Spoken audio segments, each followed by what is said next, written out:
Okay, you're right. Update po tayo sa Kim Pao. Ganap for today guys. Sa mga fans natin dyan ay maraming salamat sa ating lahat. O ngayon guys, update po tayo sa Kim Pao.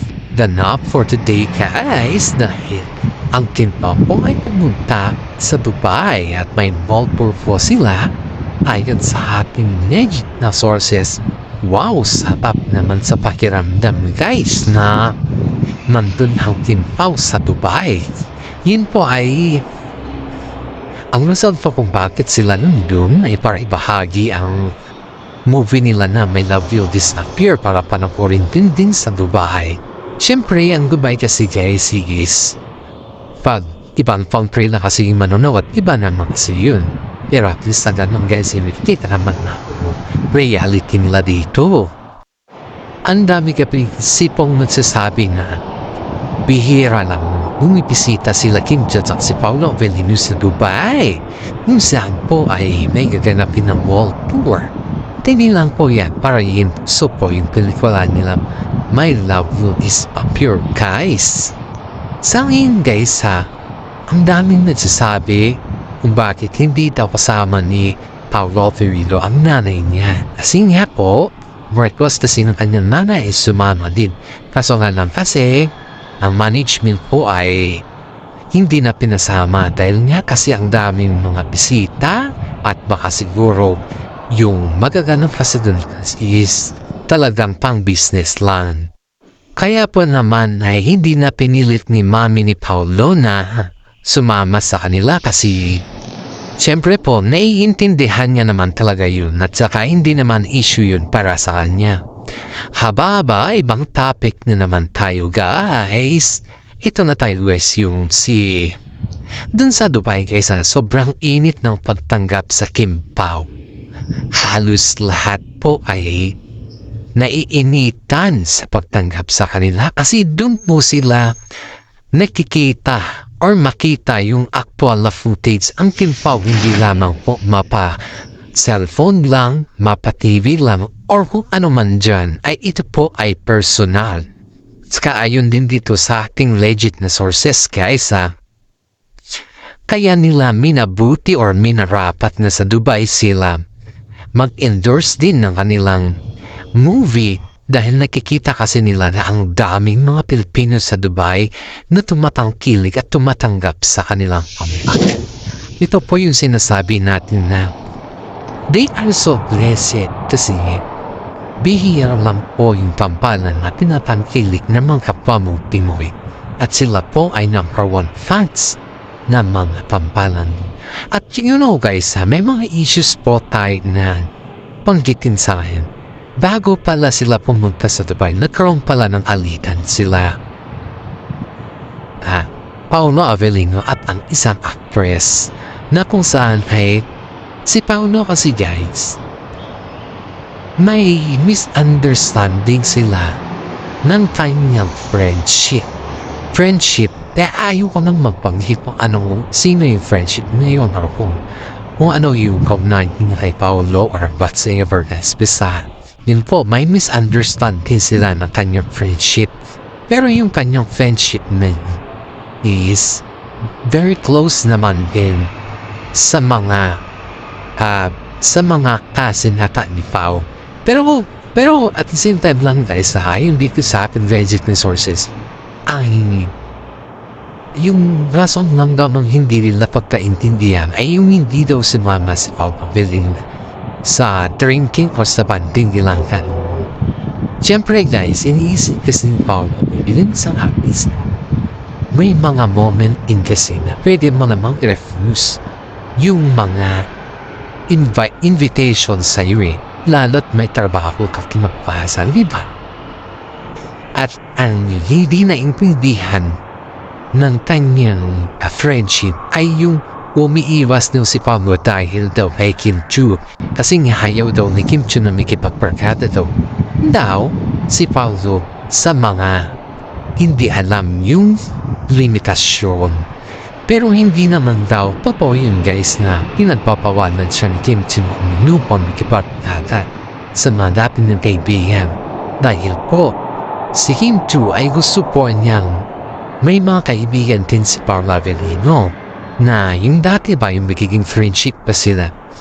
Pero yung friendship niya ay hindi niya naiintindihan kasi ang sinasabi niya kasi is pinagpapawalan daw. Dinirect niya kasi si Paolo Avellino na kaya na daw hindi daw sumasali si Paolo sa mga tanong na ngayon dahil pinagpapawalan daw siya ng Kim. Kaya nga po sabi dito ay nagkaroon muna ng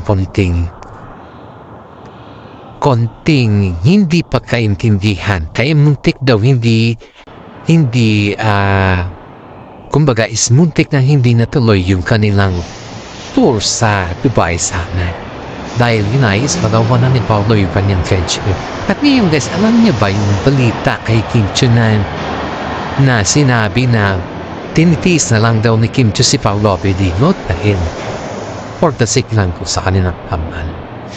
Alam na guys, yung balibalita daw sa loob ng showbiz na parang papalit na ata si yun gagawa daw ng mga ibang roles si Kim Chu. Kumbaga is hindi na si Paolo Avellino yung katampal niya sa showbiz kasi ang dami na mga issues na lumalabas kay Paolo Avellino.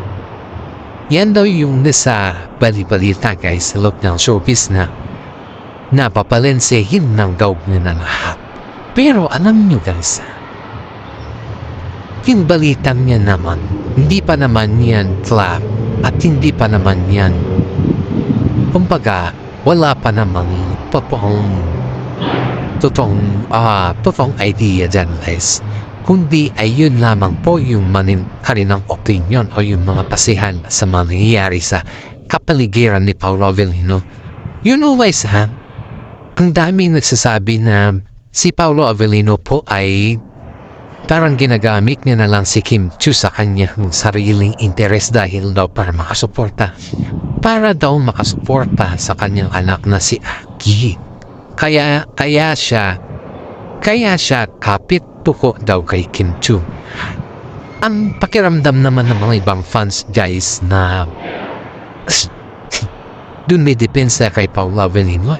Hindi naman kapit po si Paolo Avellino kay Kim Chu, kundi talagang ang ganda ng makarilang famous team.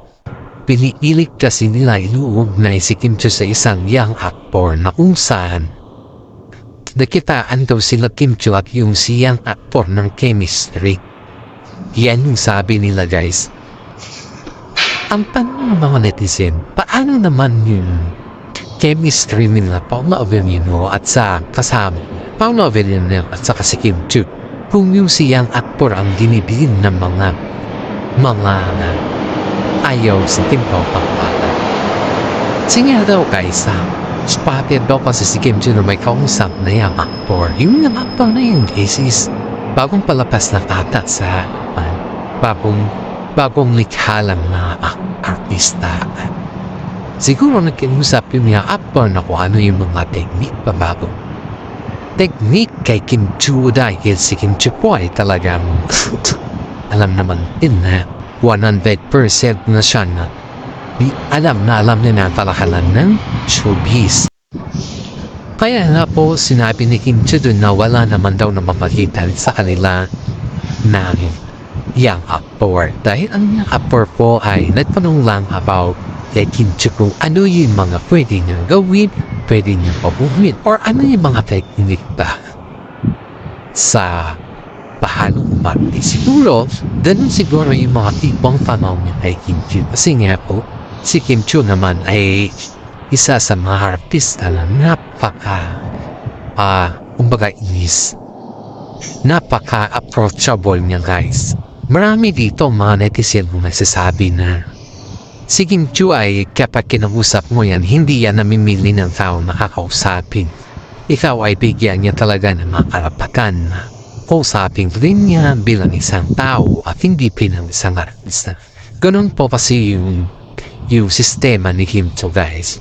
At bihira lang po yung artista na nagsasabi na ano yung mga sistema or ano yung mga skills o kailangan papunayan sa inyong sarili. Si Kim Chu guys, pag iyan po ay base sa ating observasyon. Si Kim Chu po ay very approachable na tao yan sa loob ng showbiz. Kaya nga po ang dami niya naging kaibigan. Hindi lamang din po yan ay ang dami din pong mga artista na lumalapit sa kanya dahil sa kanyang ugali na napakaganda at napakapait. May respeto kasi si Kim Chiu sa lahat ng mga baguhan sa artista. Kaya nga po, binibigyan niya ng mga fan yung mga bagong artista na nagtatanong sa kanya dahil gusto niya ipatika na siya po ay hindi namimili ng mga kasama. Yan po yung reality dito. So, reality na kung sana ay papakita talaga ni Kim Chiu yung kanyang kabutihan at dahil naman sa mga fans ni Kim Chiu, kaya naman po niya nakamit yung pagka-Kim Chiu talaga sa showbiz.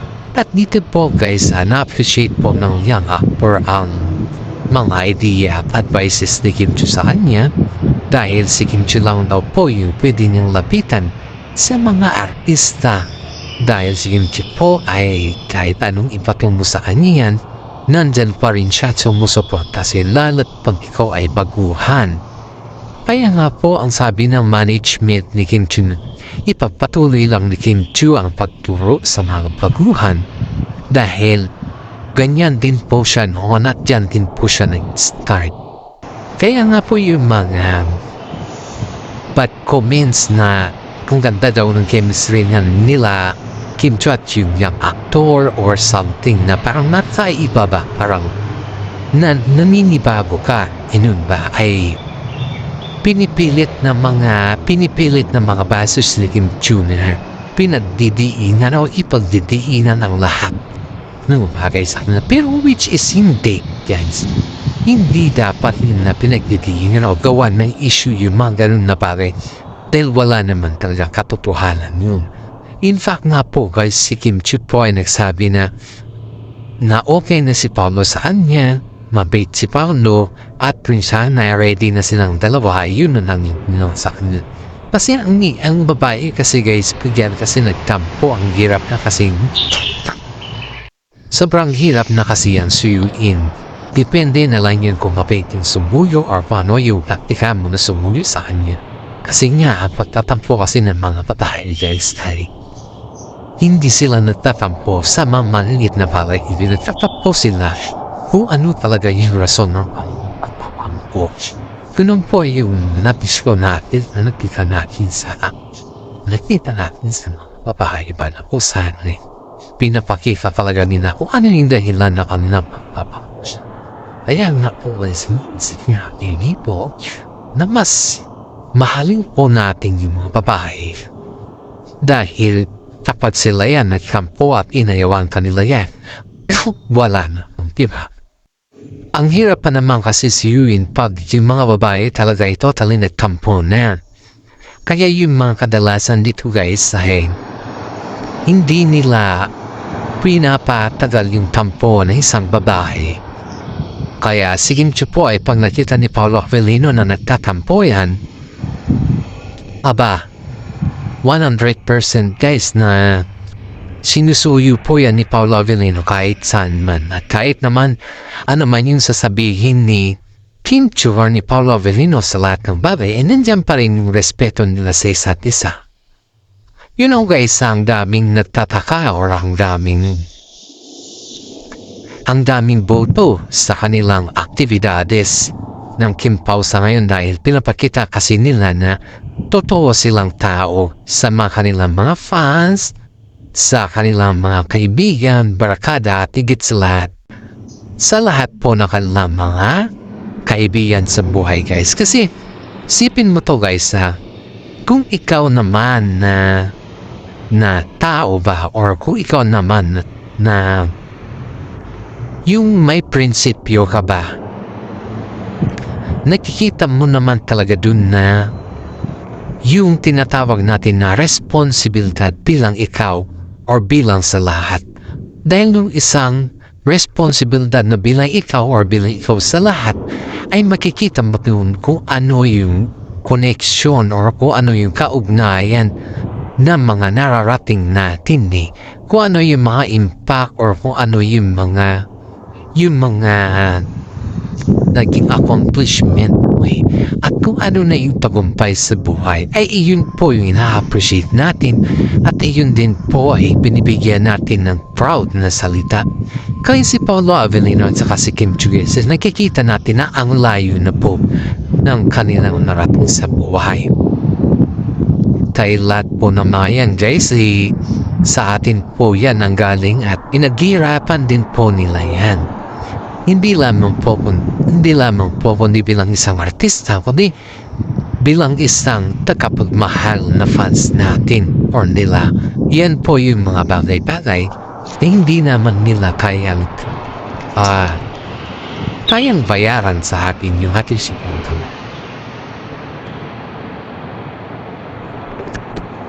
Kaya marami din dito ang nagsasabi na napakaswerte ni Paolo Avellino kay Kim Chiu dahil nakikita niya talaga yung totoong kadahilanan o yung totoong pagmamahal sa kanilang buwa. Yan po yung tinatawag natin na swerte sila dahil minahal at tinanggap din sila ng mga fans nila. Kaya nga po guys, ang daming nagmamahal sa pinto sa ngayon dahil pinapakita din nila kung ano at sino sila. At ayon din dito sa ating legit na sources, ang Kim Pao daw ang #1 fans ng mga nasa ibang bansa. Ito na naman tayo guys, may bagong movie na naman ang Kim Pao na niluluto after this yung palabas silang My Love Will Disappear. Siguro guys ito yung masasabi ko sa ngayon dahil hindi pa naman natin perfect na or hindi pa natin approved to, pero ito yung plano sa loob ng showbiz sa kanila. Ayon dito sa ating kaibigan na management na malapit sa kanila ay parang gaganapin ata yung kanilang bagong show sa Amerika na kung saan ay naghahanap pa lang sila ng location kung saan nila gaganapin dahil nga daw mas pabor daw si kila Kim Chiu at saka si Paolo Avellino pag yung movie ay gaganapin ata sa ibang bansa dahil gusto rin daw nilang may experience ba or gusto nilang maging maganda din yung output pag sa ibang bansa daw nila gaganapin yung guys. At higit sa lahat guys parang gusto din nilang patunayan sa kanilang sarili na mas maganda pa rin pag doon nila gaganapin sa ibang bansa kesa daw sa Pilipinas. Hindi naman sa yung pangit sa Pilipinas, pero mas pabor kasi sa kanila kung sa ibang bansa daw nila gaganapin, and at the same time mas maganda rin daw dun para makapasyal din daw yung mga ibang staff nila. At iyan po yung napatunayan natin dito guys na sobrang galante, or hindi naman sa masyadong sobrang galante, pero talagang 100% na appreciate kasi ng mga fans ng Kim Pao ang kanilang mga movie guys. Kaya siyempre pag ikaw naman yung management o yung manager ng mga bagong tambalan na sikat, ay siyempre iikwan mo naman sila, bigyan ng malaking tsansa na sa ibang bansa din nila gaganapin na kung saan ay mas marami din sila mai-experience. Guys, alam mo kasi bilang isang taga-sunyot sa kanila or bilang isang supporters nila, kapag maganda kasi din yung impact ng movie ay yung management ning bahala sa lahat dyan guys. Hindi lamang po bilang isang management nila ay kundi bilang isang tao din na pagsubay-tabay sa kanilang movie guys. At yung management po nila ay dyan po nila nakikita na kung ano yung kadahilanan talaga ng kanilang pagtaas ng rating. Ang taas-taas ng ratings ng mga taas-taas ng rating nga kung ano yun guys, mga Kim Pao tambalan dahil sa gawa ng Kim Pao dahil din sa kanilang mga fans. Sobrang taas yung mga kanilang ratings guys. At dito din natin mapagtanto na halos yung mga ratings na pinataas ng mga fans ay dahil din po yan sa kanilang mga experience or dahil din po yan sa kanilang mga pinapakita sa show. At hanggang dito na lang po yung ating updates. Maraming salamat at God bless po sa ating lahat. Sana naway ay easy like and share po natin ang ating updates for today. God bless po at maraming salamat again.